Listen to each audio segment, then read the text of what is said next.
ये खबर KR मंगलम university द्वारा प्रस्तुत की गई है। अंतरिक्ष की दुनिया में एक बहुत बड़ी हलचल मच गई है। हाल ही में चीन ने अपने लॉन्ग मार्च 10B रॉकेट का सफलतापूर्वक परीक्षण किया है। इसके पहले चरण का बूस्टर समुद्र में बने एक प्लेटफॉर्म पर जाल में सुरक्षित उतर गया। यह चीन का पहला सफल रीयूजेबल यानी दोबारा इस्तेमाल होने वाला रॉकेट मिशन था। ऐसा कारनामा करने वाला अमेरिका के बाद चीन दुनिया का दूसरा देश अब बन गया है। हालांकि चीन सिर्फ यही नहीं रुका, दावा किया जा रहा है कि वह एक ऐसी तकनीक पर काम कर रहा है जो अंतरिक्ष यात्रा की पूरी तस्वीर बदल सकता है। इसका नाम है इलेक्ट्रोमैग्नेटिक लॉन्च सिस्टम।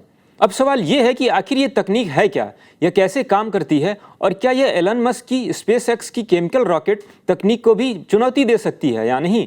आइए इस बारे में आपको पूरे विस्तार से हम समझाते हैं। इस बात को ऐसे समझिए कि गुरुत्वाकर्षण की वजह से अंतरिक्ष में पहुंचना बेहद मुश्किल काम है।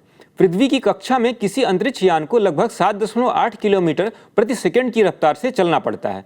पृथ्वी के गुरुत्वाकर्षण से पूरी तरह बाहर निकलने के लिए यह रफ्तार करीब 11.2 किलोमीटर प्रति सेकंड होनी चाहिए। अब तक पारंपरिक केमिकल रॉकेट ही इस काम को इस्तेमाल किए जा रहे थे। ये रॉकेट ईंधन को और ऑक्सीडाइजर को जलाकर भारी मात्रा में गर्म गैस छोड़ते हैं, जिससे जबरदस्त ताकत पैदा होती है।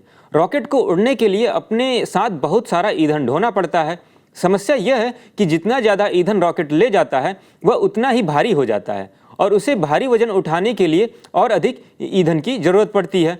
यही वजह है कि रॉकेट को कई चरणों में बांटा जाता है ताकि इस्तेमाल हो चुका खाली टैंक वजन कम करने के लिए रास्ते में ही छूट जाए। इसके बावजूद पारंपरिक लॉन्च बहुत महंगे और जटिल होते हैं। इस बात को ऐसे समझा जा सकता है कि एलन मस्क की कंपनी स्पेसएक्स ने अपने फाल्कन 9 रॉकेट के जरिए यह साबित कर दिया कि रॉकेट को दोबारा इस्तेमाल किया जा सकता है। फाल्कन 9 का पहला हिस्सा बूस्टर अंतरिक्ष में पेलोड छोड़ने के बाद वापस धरती पर लौट आता है और सुरक्षित लैंड भी कर जाता है। इसके अलावा इससे लॉन्च की लागत में भारी कमी भी आई है। शुरुआती दौर में अंतरिक्ष में प्रति किलोग्राम भेजने का खर्च जो औसतन लगभग 17 लाख हुआ करता था, वह अब घटकर करीब 2.5 लाख रुपया प्रति किलोग्राम पर आ गया है। हालांकि स्पेसएक्स का नया स्टारशिप हो या फाल्कन 9, वे अभी भी केमिकल ईंधन पर ही निर्भर हैं। उन्हें गुरुत्वाकर्षण को मात देने के लिए भारी मात्रा में ईंधन जलाना ही पड़ता है। बता दें कि चीन अंतरिक्ष में ईंधन की इस भारी खपत को कम करने के लिए एक क्रांतिकारी तकनीक पर लगातार काम कर रहा है। वह है इलेक्ट्रोमैग्नेटिक कैटापल्ट। चीन के इस प्रस्तावित प्रोजेक्ट के तहत रॉकेट को जमीन पर बने एक लंबे ट्रैक पर शक्तिशाली इलेक्ट्रिक मोटर्स की मदद से तेज गति से आगे बढ़ाया जाएगा। शुरुआती धक्का बिजली से, यानी रॉकेट अपने पैड से उड़ने के तुरंत बाद केमिकल इंजन जलाने के बजाय पहले बिजली की ताकत से एक बहुत तेज रफ्तार हासिल करेगा। जब यह एक तय स्पीड पर पहुंच जाएगा तब इसके अपने केमिकल इंजन चालू हो जाएंगे। मिली जानकारी के अनुसार मार्च के आखिर में तिब्बत के पठार के पास जियाजांग शहर में चीन ने इसके लिए एक high temperature super conducting navigation system का सफल परीक्षण भी किया है। इस तकनीक का फायदा यह होगा कि रॉकेट को उड़ान शुरुआती सबसे मुश्किल हिस्से में खुद ही बहुत सारा ईंधन नहीं जलाना पड़ेगा। वह कम ईंधन के साथ अंतरिक्ष की यात्रा शुरू कर सकेगा।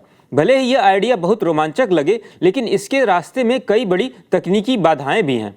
केमिकल इंजन पूरी तरीके से खत्म नहीं होंगे। इलेक्ट्रोमैग्नेटिक ट्रैक सिर्फ रॉकेट को एक शुरुआती रफ्तार दे सकता है। इसके बाद भी अंतरिक्ष की कक्षा में 7.8 किलोमीटर प्रति सेकंड तक पहुंचने के लिए रॉकेट को अपने केमिकल इंजनों की जरूरत पड़ेगी ही।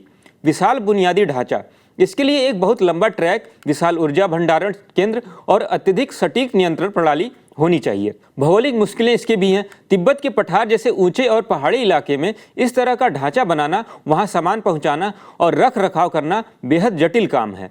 अत्यधिक दबाव, इतनी तेज रफ्तार और छोटे ट्रैक पर भारी भरकम रॉकेट को खींचने से उस पर और उसमें बैठे यात्रियों पर बहुत ज़्यादा दबाव यानी कि स्ट्रेस पड़ेगा। फिलहाल कागजों से निकलकर पूरी तरह से काम करने वाला एक ऑर्बिटल इलेक्ट्रोमैग्नेटिक लॉन्च सिस्टम तैयार होने में लंबा वक्त है। निकट भविष्य में एलन मस्क की स्पेसएक्स के लिए असली चुनौती चीन के रियूजेबल रॉकेट जैसे लॉन्च मार्च 10B की ही पेश कर सकते हैं, न कि इलेक्ट्रोमैग्नेटिक प्रोजेक्ट।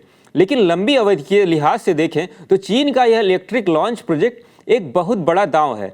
यदि चीन इस बड़े पैमाने पर कामयाबी कर लेता है तो भविष्य में रॉकेट कम ईंधन खर्च करके ज़्यादा वजन अंतरिक्ष में ले जा सकेंगे, जो अंतरिक्ष यात्रा के इतिहास में एक नया मील का पत्थर साबित होगा।